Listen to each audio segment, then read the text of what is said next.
Rated T for Teen. Sierra Entertainment proudly presents World in Conflict, the most intense strategy game ever created. 5 out of 5. Easily one of the best gaming experiences of 2007. GameSpy.com. 9.5 out of 10. GameSpot.com Editor's Choice. A PC Gamer Editor's Choice Award winner, 93%. IGN.com's 94% Editor's Choice. War is coming home. World in Conflict. Available now for the PC.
So, just got back from Bungie, checking out the new map pack. What's it look like? Unlike the first map pack, the heroic map pack, they actually talked quite a bit about all the maps beforehand, before we got up there. So I kind of went in there. It was like less of a surprise. I'm like, I know what I'm getting into. You know, I'm just actually playing it. Right. There's no cool new reveals or anything. 2 of the maps, specifically Blackout. It's a remake of Blackout from Halo 2. And then Avalanche is sort of a retooling of Sidewinder from Halo 1. I mean, maybe that had something to do with whether they decided to talk about it ahead of time or not. Like, you could tell they're all about, like, let's make the fans happy, right? Because everyone loved Blackout.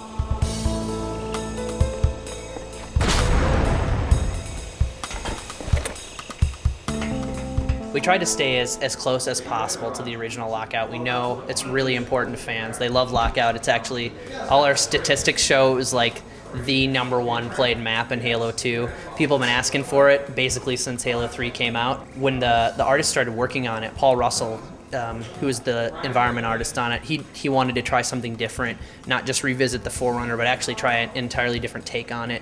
And he went with like a remote, Arctic station or Antarctic station. Now it's kind of set in the middle of the ocean, and it's dark. Right. It's like nighttime. It's kind of an Arctic setting. There's like glaciers in the background. Yeah, it's a human base, and actually, it's funny. Like on one wall, I don't know if you remember, like the main platform, like it's a helipad, right? And then in one of the rooms where you go into to get a plasma rifle, where you can drop down to get the energy sword, in that room is a basketball hoop. There, like I tried to throw a grenade up there, but I missed. That's just for the recreation, for the people on this little in this base. But they said it's basically exactly the same. Like structurally, it's the same. They made some of the interiors a little wider, but they said they wanted to really keep the hardcore fans happy. So that means like the jump to the battle rifle tower, where you need to do a crouch jump to get up there. You still have to do that. They did make, the jump from the helipad to the sniper tower, where you have to do a crouch jump to get onto that windy catwalk. They made that easier, actually. They built a little extra Platform. little platform, just so you don't actually have to crouch jump now. You can just Right. do a normal jump. But they even worried about things like if you're at the battle rifle tower and you shoot the fusion coil, It'll still shoot the sniper rifle? It'll launch Yeah. the sniper rifle back across the map to your side of the map. So they said that was actually really hard because the physics in Halo 3 are different than in Halo 2. So they Lars, the multiplayer designer, said he had to really work on that and get that just perfect. It took a long time to set it up to make it react. It doesn't react exactly the same way. Every once in a while, it'll get thrown like to the left or to the right. So it's not perfect, but that was one of the things that I worked on personally for a while, trying to get it, just right. So it, people who were used to, the first thing they did in Lockout was BR the fusion coils and have the sniper rifle fly over to BR tower. They can still do that. The thing is, like, people really liked the map the way it was. Even if there were things that were really nasty, like there were certain things like the BR tower from the library. You could kind of cover the BR tower from multiple places, and we did actually. People will notice that we put windows into a place that previously was open. We did that to try and help alleviate that, but that's like one of the changes we made. But we didn't do a whole lot other than that. We wanted to keep the map pretty faithful.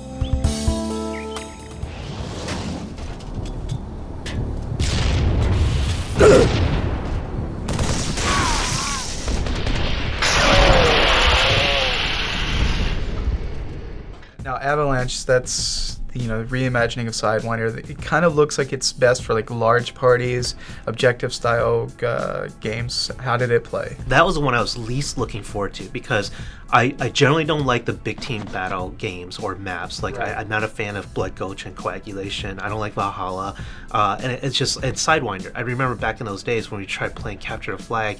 It's just like these long stalemated games that last like 15 minutes and nothing would happen and the score would be like a soccer game, right? Like someone said, I forgot who said it, it's like the soccer of Halo, right?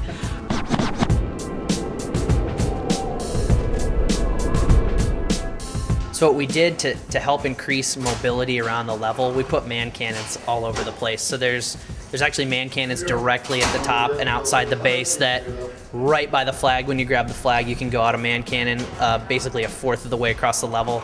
The teleporter entrances now and exits lead to another big man cannon that actually shoots you right into the center.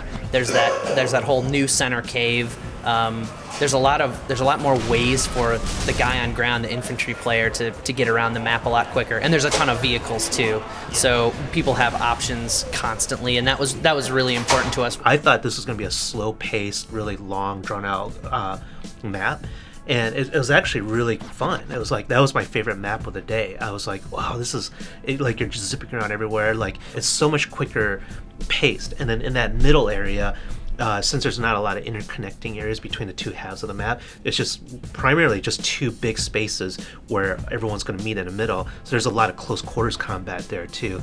And I found even I remember one time I was running on foot, and then some guy from Microsoft was behind me watching me. He's like, "You have all these vehicles, and you choose to walk?" And I'm like, "Yeah, that's fine because actually it didn't take you long to get to the action."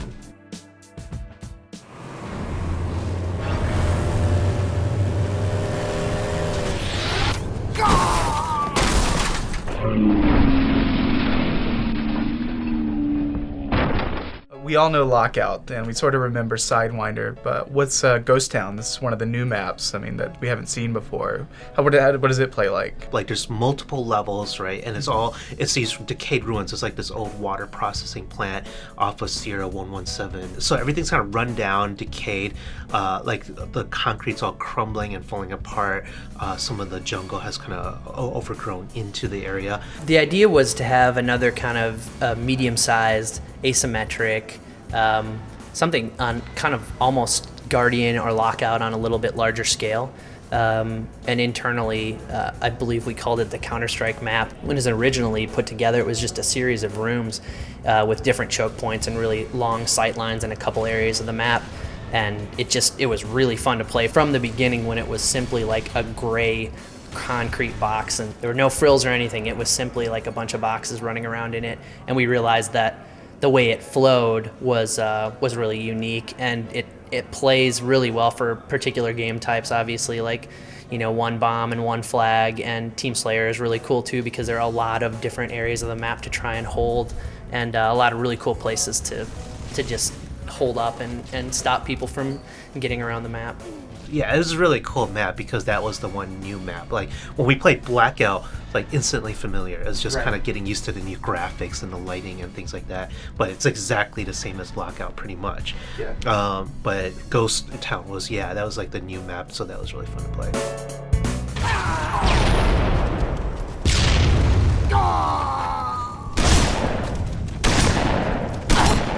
A few of the other things they've shown in addition to the maps is they're adding the filters that you can throw on in, or is that just custom games? You can create a custom map in Forge with the filter on, and when you save it out, you can then play it with that filter on. There's an old-timey sort of brown and white film grain. Yeah. And then there's like black and white, and then there's oversaturated colors, and there's blurry effects that look like someone just took a jar of Vaseline and just rubbed it all over your television screen. I saw one that almost makes it look like the Master Chiefs are cell shaded. They actually have one that kind of toned everything down, and they joked internally they call it the Gears of War mode because it's actually a lot less colorful, and everything was just kind of gray and brown and gritty. They're kind of taking a poke at Gears of War there. All these things they're really kind of useless. You could combine them, right, to do different effects, and most of them just made the game harder to play. I asked them, I'm like, what's the point? I didn't understand the point. The real reason behind those things are more for kind of machinima and changing things up. And sure, for maybe you and I, it's not as interesting. It's definitely not for everybody.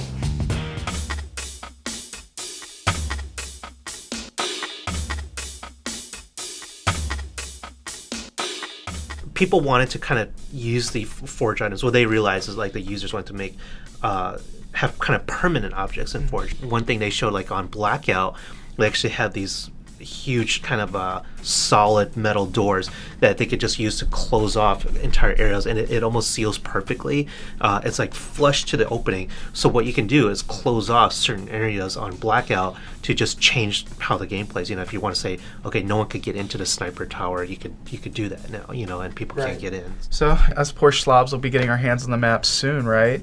Yeah, it's coming out soon, and I think we're getting the codes a little early so we could get some more hands-on time, which is, for me, that's great, because I'm not as good as like guys like you, so I need that kind of secret head start where I know where the rocket launcher is in Ghost Town, until you guys figure it out, I have that slight upper hand, and so that's the most fun for me when I have access to the game a little bit earlier before you expert assholes get into the game and ruin the fun for the rest of us.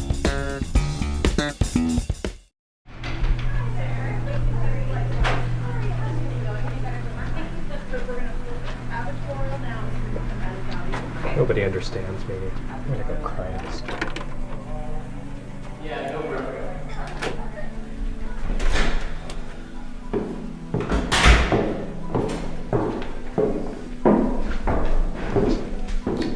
Oh man, what the hell? You're like totally stealing my shtick, man.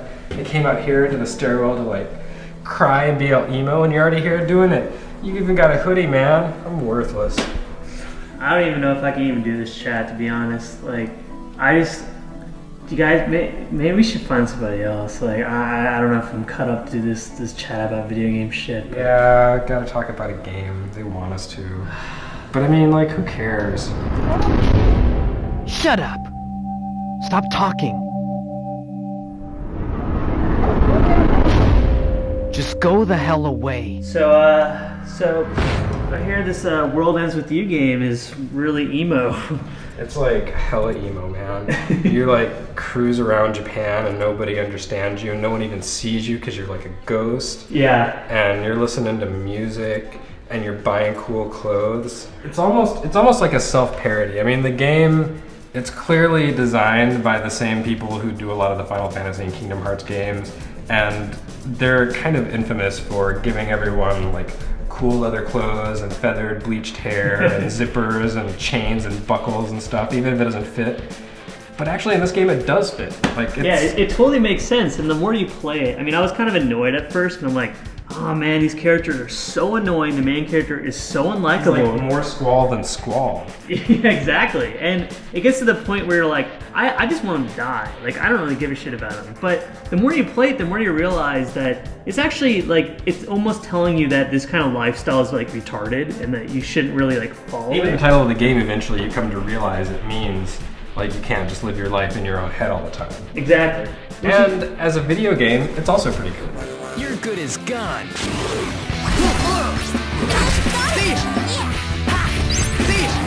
I can't. Be careful.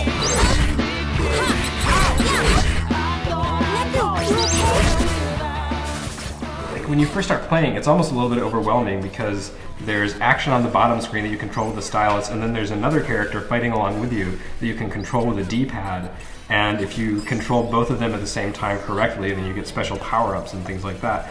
But it's kind of a little much to focus on all at once. At first I was like, oh my god, you gotta be fucking kidding me. It's so confusing because on the top screen there's like these kind of like DDR-esque like, you know, combinations that you do to get these little like emblems, and if you align all the emblems correctly, you get the special move. While you're doing that, you gotta focus on the bottom screen. There's like enemies coming at you, all attacking, and you have your different powers that you're trying to use. And at first I was like, I'm like, I don't know, Square. I don't know if I can do this. Like, right, but it works. It ends up working because the game is incredibly customization friendly. Like the actual way you play is extremely flexible. You can adjust the handicap for your characters and set their level caps. So you may have earned experience up to like level 30 or 40, but if you set your experience down at level 10, you'll have very little hit points and you'll be very vulnerable to enemies, but the loot they'll drop it will be great, and you can set it to an even higher difficulty or a lower difficulty if you're having trouble.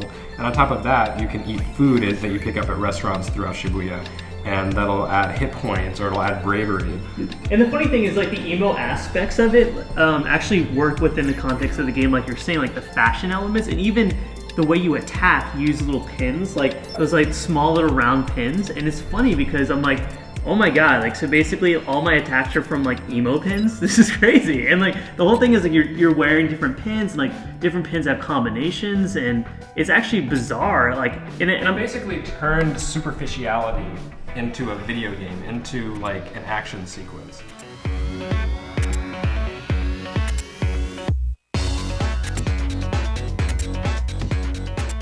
You're part of this game where people have you trapped in Shibuya, Tokyo, and to escape you have to fight through and survive a week. And each day is its own chapter, part of that week. Yeah, and there's like time limits. They put a stamp on your hand that tells you you're supposed to finish this task in a certain amount of time. And yeah, I really like that aspect of it. And just the fact that like there's all these little like these small little creative things, like the fact that like the food, the clothing, and even like when you go into a clothing shop, you can befriend the people who are actually selling you the clothes. And so if you like browse some of the items, they'll tell you a little bit more about what abilities they give and you. if you're not their friends, then they're like, geez, he's not really gonna buy anything. Yeah, I knew it.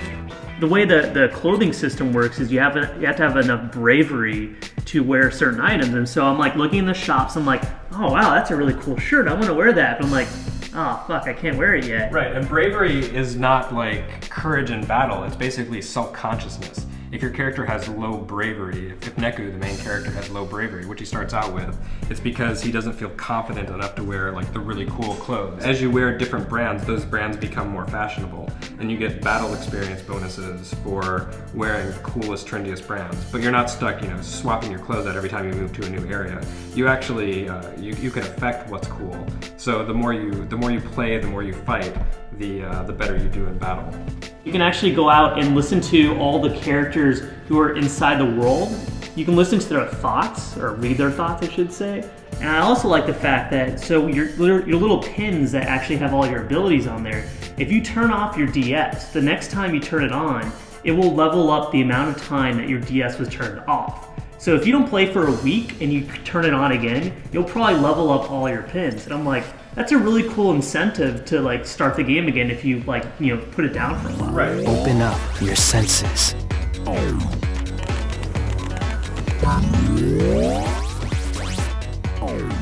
When you actually fight the random battles, you click on a little perceive button. It basically allows you to see what are called the noise, which are all the enemies in the area. And you can actually tap multiple noise and concession and actually like create a link, and so you fight like maybe 5 battles at once. Right, if you can survive that, then you get all kinds of great bonuses. Yeah, you get all sorts of pins. It's basically the harder you make the game on yourself, the more loot you get. There's a real like risk-reward element to it. And the actual gameplay itself is really good. It's fun. And you can rearrange your pin slots. You're like, okay, I want to have a healing item here. I want to have like this range attack here. I want to have this slash attack here. Right, and some of them, when you level them up, they actually evolve into something more powerful. I got sweet. Gotcha. It just seems complex. Yeah. But then once you play it, you realize, in a lot of ways, it's just kind of your typical RPG. It just has some little quirks to it. It really becomes its own experience, and it's very different than anything else I've played on. Oh yeah, for me, it's one of the best DS games I played in a long time. It just in terms of like what they actually put into the DS cartridge, in terms of like using all the touchscreen abilities, using everything that's cool about the DS in like creative and fun ways. And the music. Oh, the There's music's tons and great. tons of music. And I hate Japanese pop and Japanese rap. Yeah. And that's all this is, but I love the music in this game. It all fits in, and it's all really good.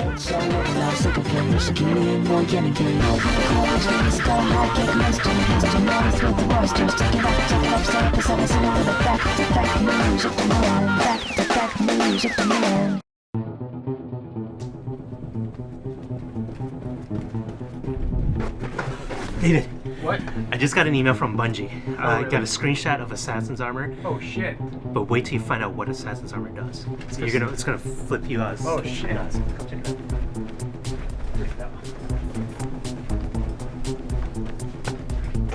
Alright.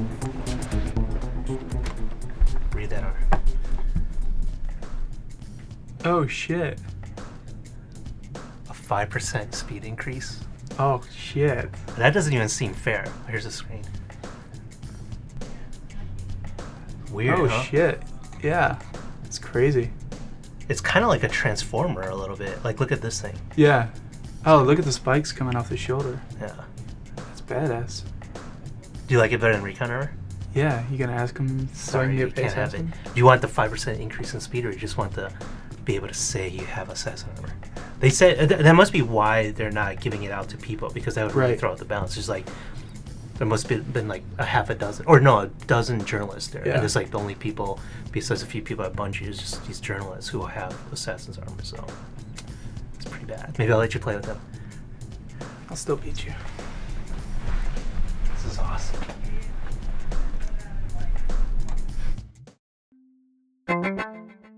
What are you doing? Training for Mario Kart Wii, trying to get better with the awesome new Wiimote. You don't play Mario Kart with a Wii, play it with a Wiimote nunchuck.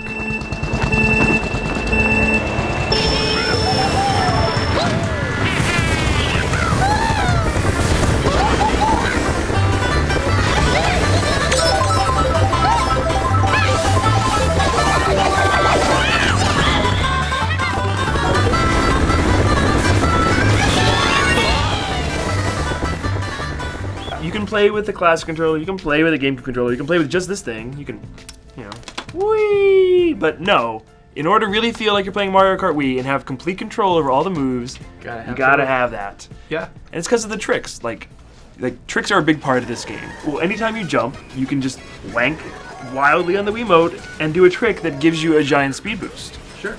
And you can link those together to get even bigger speed boosts. We're both big Mario Kart fans. Yep. From day one, Super Nintendo. Yeah. Every single iteration. Although I wasn't as into the Game Boy one, or the DS one was okay, but I love Double Dash, the GameCube one. I really, really liked everything it did, and this is not like that. This is more like the DS game, actually. Right. Well, I mean, the Mario Kart franchise, it's a history of reacting to what the previous game didn't do well or perceived didn't do well. It looks like Nintendo has reacted to the snaking phenomenon by basically making the power slide automatic now. Yeah, snaking's gone. Drafting is still there, but Yeah. I think that's actually a good addition. It's kind of Yeah. fun, and it makes the big characters really strong. You can just like knock people out of the way when pushing past Yeah, them. and it gives you something to. If you miss the boost at the beginning, you can still catch up to the pack fairly quickly, if you can time the drafting right.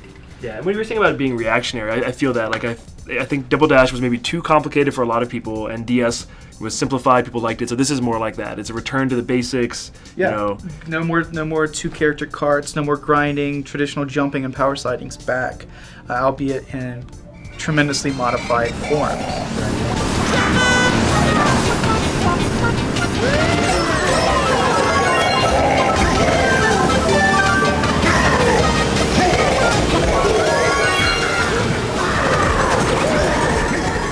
the automatic power sliding, the addition of the jumps and tricks, and the new power-ups make it much more chaotic. Some of these new power-ups are crazy. Like Bullet Bill is so strong. They brought it over from the DS version. Huge. Yeah, and it basically drives for you for a little bit. And the Power Block.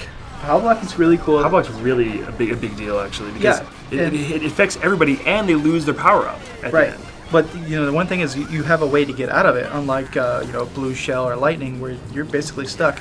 If you're using the Wiimote, if you time shaking the remote right at the right time, when you spin out, you actually keep your momentum, so you actually don't slow down like everyone else. Or if you're jumping and doing a trick, you don't get affected by it at all, which is another cool bonus. It's like a skill shot. I like that. Exactly. Yeah. Yeah. Like the Cloud, I don't really like it. It's kind of complicated. Like Yeah. first you get it and it gives you a boost, but then you have to give it to somebody else. Yeah, basically it's the case of Hot Potato, where with the Cloud and the Lightning, and you're trying to hand off the Cloud to somebody else by bumping into them before the Lightning strikes you and shrinks you down. I would get stressed out. I'm so like freaking out trying to give it to somebody. I end up flying off the track, so it's not good. The blooper, kind of lame. It just puts ink on everybody's. Well, display. that's old. That was in there in previous Mario Kart, but I know it was there on the DS. I'm not 100% sure on Double Dash. The other new power-up is the Mega Mushroom they brought up from New Super Mario Brothers. It's actually pretty cool. It's a lot of fun. Yeah. You basically grow twice or 3 times the size you normally are. And if you're a small character, that's nice, because finally you get to knock the big characters out of the way and shove them off the track. Yeah, I wish it lasted a little longer. It seems shorter than either the Star or the what's the good, like Gold Mushroom. Well, yeah, and Bullet Bill lasts for a long time too. The new tracks, there's some really cool ones. I like Wario's Gold Mine, is it? Yeah. It's called. I love that. It's like a roller coaster. Yeah. Some shortcuts there. I really like, because they really designed these tracks to kind of showcase some of the new movements you can do, like tricks and the way the power slide system works. I really like DK Summit, which is the snowboarding level where basically the last straightaway, you have a snowboard half pipe, that you're trying to chain the tricks together while dodging heavy snow piles and snowboarding Shy Guys. You know I love Shy Guys. I love Shy Guys, but that course, specifically the half pipe at the end, it's kind of annoying because if you don't have the Wiimote nunchuck, it's really hard to do those tricks. It is. So it's kind of an unbalanced playing field. Or if you happen to have something where you can just go down the middle like a Gold Mushroom or a Star, you can just pass everybody. It's a little unfair there. Yeah, I mean, that's what I enjoy about the Mario Kart series. It's those weird shenanigan moments when you either shouldn't have won or someone else shouldn't have won, and you get taken out right there at the end. It can be frustrating, but if you don't take it too seriously, it's a lot of fun. Back to the levels. I mean, there are a few new levels I like the volcano is cool. There's a few other ones, but then some of the new levels are just variations on things we've seen before, like a new castle, a new town, a new, new beach, things you've seen. Right. Well, every Mario Kart has a version of that level, and that's nothing new. You have Mario Raceway, Luigi Raceway. Both of those are back. So I don't think it should be surprising that there are some that feel similar. But, these tracks are, they're redesigned from Double Dash. Even the older tracks that are brought back have new things added into them. Yeah, actually, the classic tracks, some of my favorites are there, like Wario Stadium. And it's actually better. Oh, actually, it's a Waluigi Stadium. Yeah. Mario's from N64. It's actually better because they added those new jumps, and it adds a lot to the game, actually. Yeah, and they've widened the track a little bit because the tracks were a little more narrow, at least some of them, Double Dash.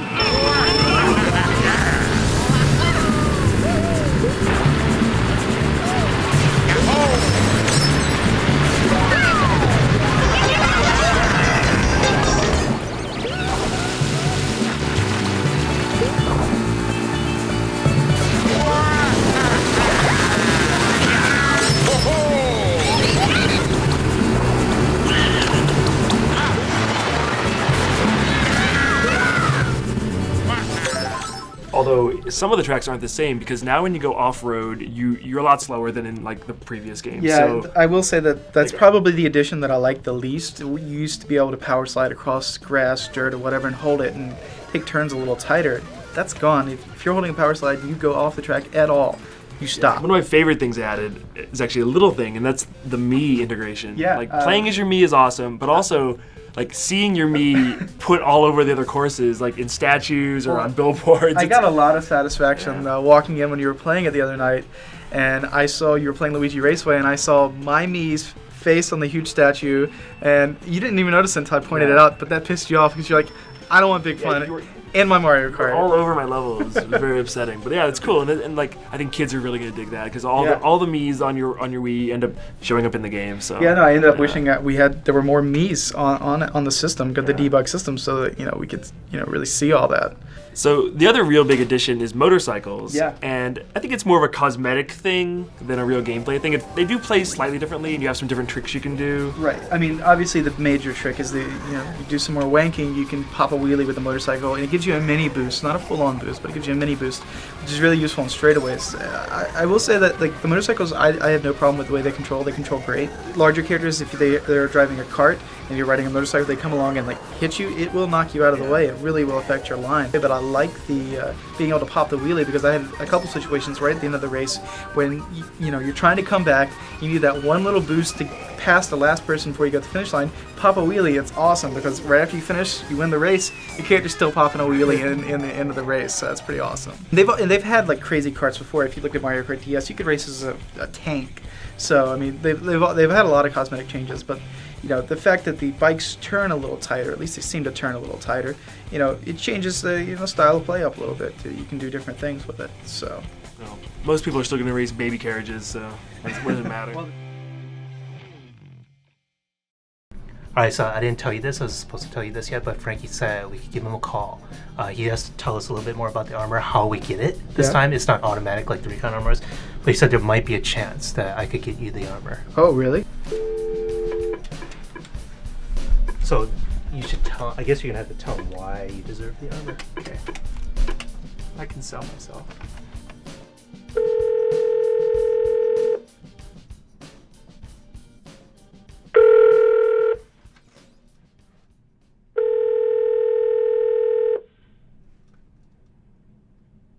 This is Frank. Frankie. Hey, how's it going? Hey, it's Shu. Hey, I have here with me David Ellis, and so I told him that you just sent me the Assassin's armor. Thanks very much. But that you might have a message for us about it. Oh yeah. Do you have a pen and paper? Because it's sort of convoluted the way you do it. We basically need you to kind of create. You can create a silver account to do it. But what we're doing is we're associating the unlock with a gamer tag.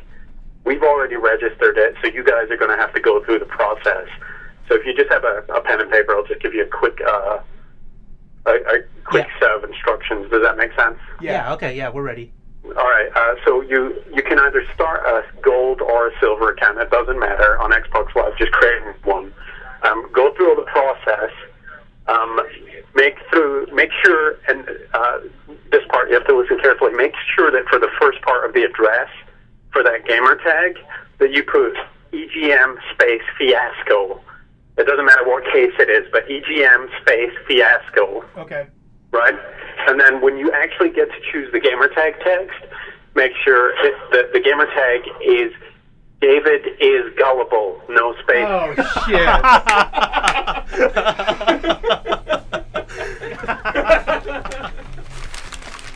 So sorry, man. I don't want your stupid armor anyway. Well, there's no such armor. But I said All you fuckers were in on it? Style. God damn.